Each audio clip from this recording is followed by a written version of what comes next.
رسول نے کیا فرمایا؟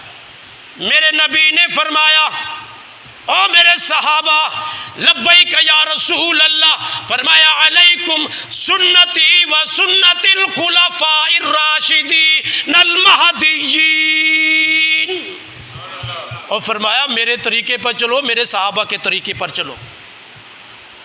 اور حضرت ابو بکر کا دور خلافت ہے، لوگ نماز پڑھنے لگے مگر اعلان کر دیا کہ ہم زکوٰۃ نہیں دیں گے۔ سیدنا ابو بکر صدیق خلیفہ رسول، جانشین رسول، خلیفہ اول، سسر رسول، اور مقام صدیقیت پر فیض یاب ہونے والا، مقام شرف پر رتبہ پانے والا، بعد از نبی بزرگ توئی قصہ مختصر، لوگوں صدیق وہ ہے جس کا مرتبہ نبی کے بعد ہے۔ نہیں رافضیوں کو بتاؤ کہ ہم صدیق اکبر کے چاہنے والے ہیں، صدیق اکبر کا ذکر ہو تیرا کلیجہ ٹھنڈا نہ ہو، تجھے کیا ہو گیا ہے؟ کوئی سانپ سونگ گیا ہے کہ تو سبحان اللہ نہیں کہتا؟ بول ذرا کہ صدیق اکبر وہ ہے جو نبی کے بعد جس کا رتبہ ہے اسی کا نام صدیق اکبر ہے۔ اے خدا کے بندے، حضور کے صحابہ سے محبت کرو، وہ عزت دو، ان کی عزت میں تمہیں عزت ملتی ہے۔ سیدنا صدیق اکبر نے جب یہ باتیں سنی، لوگ زکوٰۃ دینے سے انکاری ہو گئے، آپ نے اعلان فرمایا، لوگوں کو جمع کیا، سب کے گوش گزار فرمایا، انوکھا اعلان ہے۔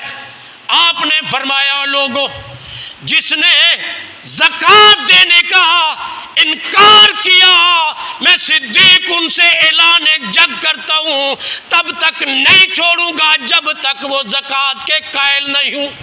اگر کسی نے زکوٰۃ میں اونٹ کی نکیل دینی تھی، اگر وہ انکار کرے گا اس نکیل کی وجہ سے، میں ان سے اعلان جنگ کرتا ہوں۔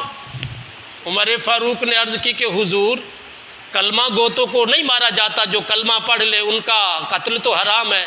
فرمایا یہ زکوٰۃ یہ فرض ہے، دین کا رکن ہے، جو ایک رکن کا منکر ہو جائے وہ کافر ہے۔ اس لیے کافر کو قتل کرنا ہے، یا قتل کے بدلے قتل کرنا ہے، یا شادی شدہ اگر زنا کریں تو ان کو سنسار اور ان کا قتل کرنا ہے۔ تین عمل کے سوا قتل جائز ہی نہیں ہے۔ صدیق اکبر نے ایک نیا مسئلہ بنایا، فرمایا جو زکوٰۃ ہے، کیا ان کو تو معمولی سمجھتے ہو؟ زکوٰۃ جو فرض ہے، اس فرض کا منکر بھی وہ مسلمان نہیں رہتا، ان کے ساتھ اعلان جنگ ہے۔ تو پھر ہوا کیا اس منظر کو سامنے رکھ کر ہم انتظار کریں کہ صدیق اکبر دوبارہ اپنی قبر انور سے اٹھ کر ہمیں زکوٰۃ کا مسئلہ سمجھائیں کہ زکوٰۃ کتنا اہم ہے۔ اللہ اکبر۔ دوستو زکوٰۃ نکالو، زکوٰۃ کے بغیر گزارا نہیں ہے۔ اللہ نے قرآن میں فرمایا وَالْمُقِيمِينَ الصَّلَاةَ وَالْمُؤْتُونَ الزَّكَاةَ وَالْمُؤْمِنُونَ بِاللَّهِ وَالْيَوْمِ الْآخِرِ أُولَئِكَ سَنُؤْتِيهِمْ أَجْرًا عَظِيمًا۔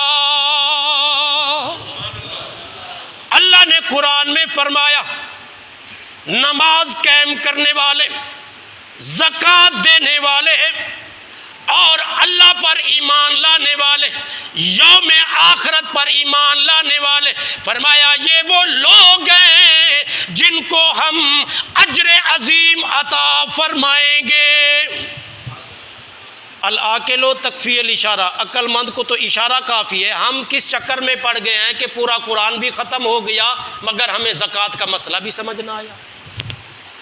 اللہ قرآن میں فرما رہا ہے اور زکوٰۃ دینے والوں، نماز قائم کرنے والوں، اللہ اور آخرت پر ایمان رکھنے والوں، میں اعلان کرتا ہوں میں رب ہو کہ میں ان کو اجر عظیم عطا فرماؤں گا۔ وہ رب وعدے کر رہا ہے اجر دینے کے اور اجر عظیم کے، اور ہم کس چکر میں ہیں؟ اللہ اکبر۔ اللہ نے قرآن میں فرمایا والذین هم للزکاة فاعلون اولئک وارثون الذین یرثون الفردوس هم فیہا خالدون۔ اللہ نے فرمایا زکوٰۃ دینے کا کام کرنے والے، والذین هم للزکاة فاعلون، فاعل کرنے والے، کام کرنے والے، فرمایا زکوٰۃ دینے کا کام کرنے والے۔ مولا فرمایا یہی تو وارث ہے، اولئک هم الوارثون، یہی تو وارث ہے۔ مولا وارث فرمایا ہاں، وضاحت فرما دی وارث کون ہے؟ الذین یرثون الفردوس، یہ وہ ہیں جو جنت الفردوس کے وارث ہیں، ان کو جنت الفردوس کی وراثت ملے گی۔ مولا 10 دن 20 دن یہاں تو ہم نے گھروں کو جنت بنا رکھا ہے، اور جو اللہ کا گھر جنت ہے اس کی طرف توجہ ہی نہیں ہے۔ معذرت کے ساتھ ہم ہی ہے نا، مولوی صاحب پنکھا چلا دو، اور جب دیکھا تو مسجد کو تو میں تو دیتا نہیں ہوں، ڈیمانڈ ہے پنکھا چلا دو، پنکھا تو چلے گا ہی چلے گا، یہ تو نمازیوں کے لیے رب نے بنا دیا ہے۔ اللہ نیک بندے کھڑے کر دیتا ہے، جوانوں کو کھڑے کر دیتا ہے، وہ جس کو چاہتا ہے جنت میں بھیجنا چاہتا ہے تو کھڑا کر دیتا ہے، نہیں دیکھتا یہ کون ہے، بس جس کے دل میں نیکی کی خواہش پیدا ہو جائے، رب دیکھ رہا ہے نا، فیصلہ رب پر ہوتا ہے، میں نے ان میں کس کو چننا ہے اور کس کو جنت بھیجنا ہے۔ ایسے نہیں جنت مل جاتی، اور ہر ایک کو جنت نہیں ملتی، جنت کے لیے بھی ارادے بھی پختہ ہوں، نیت بھی صاف ہو، اور وہ بھی اللہ نے فرمایا نیکی میں جلدی کیا کرو۔ اور اس میں ہے اللہ نے فرمایا ہم فیہا خالدون، اس میں ہمیشہ ہمیشہ رہیں گے، نکلنے کی کوئی گنجائش نہیں، کوئی موقع نہیں، کوئی راستہ نہیں، کوئی سبیل نہیں، کوئی حکم نہیں، کوئی بات نہیں ہوگی، جنت میں بھیج دیں گے تو ہمیشہ جنت میں رہیں گے۔